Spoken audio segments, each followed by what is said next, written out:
Bonjour tout le monde, c'est Mathieu, bibliothécaire jeunesse à DDO, et re-bienvenue dans le 9-12 où je prends un nouveau livre pour les 9 à 12 ans à la bibliothèque, je le lis et je vous donne mon opinion sans spoiler.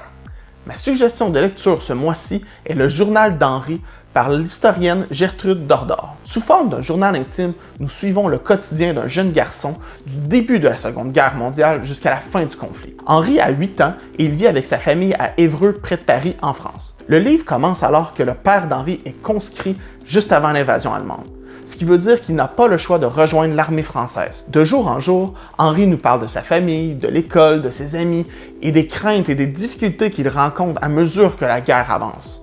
Henri et sa famille vont devoir quitter leur village, trouver des provisions et apprendre à survivre. À travers le rationnement, c'est la grande pauvreté. Lors de leur retour à Évreux, ils vont devoir composer avec la présence des Allemands qui occupent leur petit village. Tout ça a l'air bien compliqué, mais c'est très bien expliqué dans le livre. Le livre est inspiré d'une histoire vraie. L'autrice se base sur le témoignage de son frère pour décrire ce que sa famille a vécu à cette époque terrible. Ce qui est très intéressant, c'est que l'on comprend à travers Henri la réalité de la guerre pour la population. Parce que c'est un livre sur la Seconde Guerre mondiale, mais vu au travers de la population civile. Il n'y a pas de grande description des batailles ou de stratégie militaire. C'est vraiment l'histoire du quotidien des gens ordinaires. C'est tellement intéressant. Henri décrit la privation, la peur et l'inquiétude qu'il ressent. Lorsque son père est parti, il craint de ne plus le revoir. La nuit, les alarmes sonnent sans arrêt. Ils ont peur de recevoir des obus sur la tête. Quand son village est sous l'occupation, ils ont peur des soldats allemands et de ce qu'ils pourraient faire. Quand la guerre commence, Henri a seulement 8 ans.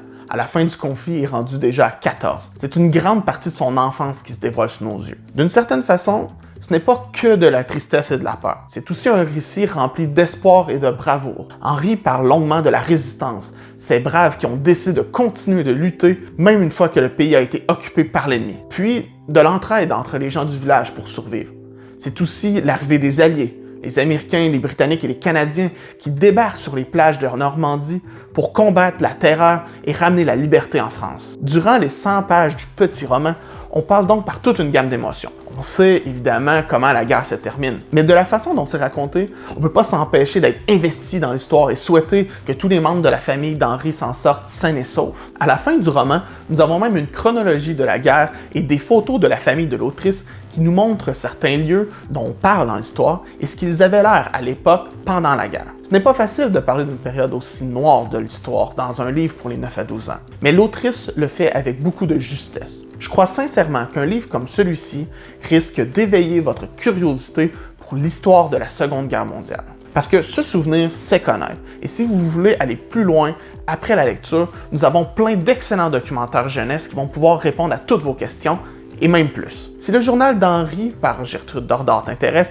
rends-toi dès maintenant sur le site web de la bibliothèque pour le réserver, ou appelle-nous, il est aussi disponible sur Prêt Numérique, les liens sont dans la description. Et avant de quitter, n'oublie pas d'aimer la vidéo, de la partager, de commenter et abonne-toi à la page Facebook et YouTube de la bibliothèque, ça nous aide vraiment beaucoup. Et viens nous voir à la bibliothèque pour parler de livres. À la prochaine!